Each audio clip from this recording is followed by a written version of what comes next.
성경의 말씀 중에 영, 혼, 몸, 영어로는 스피릿, 소울, 바디인데요.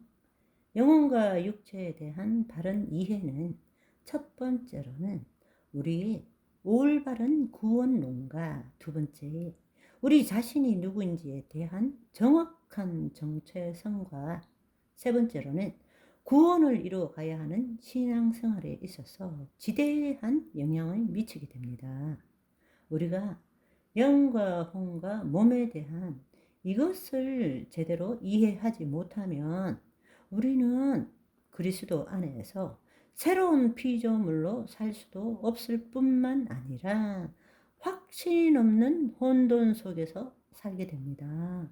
또 구원파나 이단들이 우리에 대해서 구원에 대해서 이렇게 공격할 때에 그 부분에 대해서 우리는 정확한 답을 할 수도 없고 그들에게 속아서 그들에게 끌려 들어갈 수도 있다라는 사실입니다. 그런데 현대의 신학에 따라서는 전통적으로 인간의 존재를 영혼과 육체, 또 경우에 따라서는 영, 혼, 몸으로 나누기도 합니다. 그래서 앞에 전자를 이분설, 뒤에 것을 삼분설이라고 흔히들 말하고 있습니다.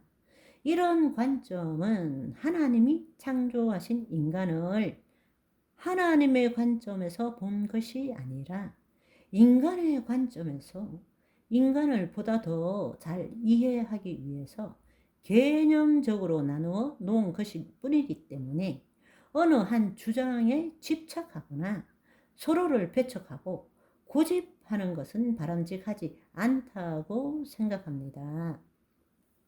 예를 들어서 이분설을 주장하는 주된 관점은 인간은 단지 물질과 비물질적인 측면에서 나누어 생각하기 때문에 영혼과 육체로 보고 있습니다. 육체는 물질이지만 영혼은 비물질이기 때문입니다. 그래서 영과 혼을 분리시킬 수 없다고 생각합니다. 성경에서는 인간을 영과 육 또는 영과 몸으로 설명하는 몇 구절이 있는데 그것에 집착해서 영 또는 혼이 동일한 것으로 보고 영혼이란 말을 흔히들 씁니다. 영혼 구령이라는 많이들 말하죠. 물론 영과 혼은 서로에게 영향을 미치는 불가분의 관계를 갖고 있지만 영과 혼은 결코 동일한 것이 아님을 우리는 알아야 합니다. 이러한 관점에서 하나님의 구속사를 하나님 나라 복음적 관점에서 보지 않기 때문에 이런 일들이 일어난다고 생각합니다.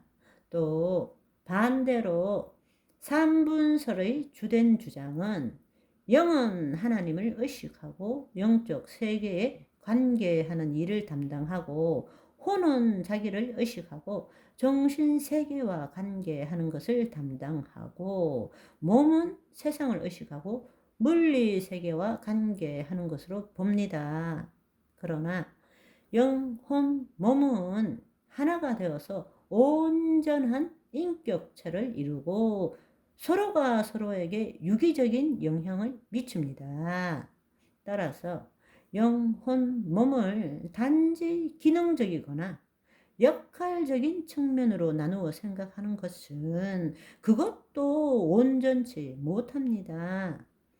성경에서는 인간을 상태나 활동을 정확하게 표현하기 위해서 영혼, 몸을 각각 분리된 상태의 개념으로 혹은 이렇게 저렇게 합쳐진 그런 개념의 상태로 흔히들 설명하고 있습니다.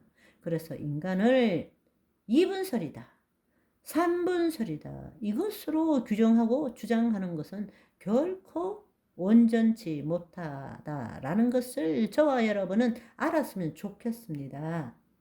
우리가 가장 많이 사용하고 있는 개역 개정본은 참으로 귀한 번역본입니다. 저도 킹 제임스 버전도 있고 옛날 성경책도 있지만 보통 때는 개역 개정본을 주로 봅니다. 그러나 개역 개정본은 영혼, 몸을 히브리어나 헬라어의 원문 그대로 번역하지 않고 번역자의 의도대로 번역하는 바람에 특별히 영과 혼과 몸과 육과 마음과 심령 이런 단어에 대해서 정말 혼돈스럽게 번역함으로 인해서 많은 성도들이 혼란에 빠지고 있다고 해도 과언이 아닙니다. 그 중에 가장 혼란스러운 것은 영과 혼, 그리고 영혼에 대한 번역입니다. 가장 심각한 문제를 생각해 보면 여러분이 이렇게 한번 생각해 보십시오. 우리가 내가 구원받았다 이렇게 말할 때 여러분은 자연스럽게 무엇이 구원받았다고 생각합니까? 대부분의 사람들은 별다른 그런 생각 없이 예, 내 영혼이 구원받았습니다 라고 생각합니다. 대부분이 그렇죠. 그런데 놀라운 사실은 여러분들이 성경을 보시면 우리의 믿음의 끝이 영혼의 구원이라고 잘못 기록되어 있습니다. 구원의 완성은 삶이 있을 동안에 혼의 구원을 이루어 감으로 예수님의 재림시에 몸의 부활을 입는 것, 그것이 바로 구원의 완성인 것입니다. 그것이 믿음의 끝인 것입니다.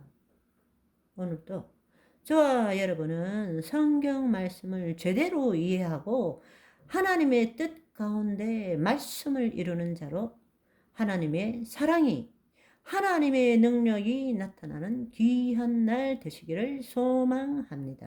할렐루야. 오늘은 여기까지 짧게. 바이바이.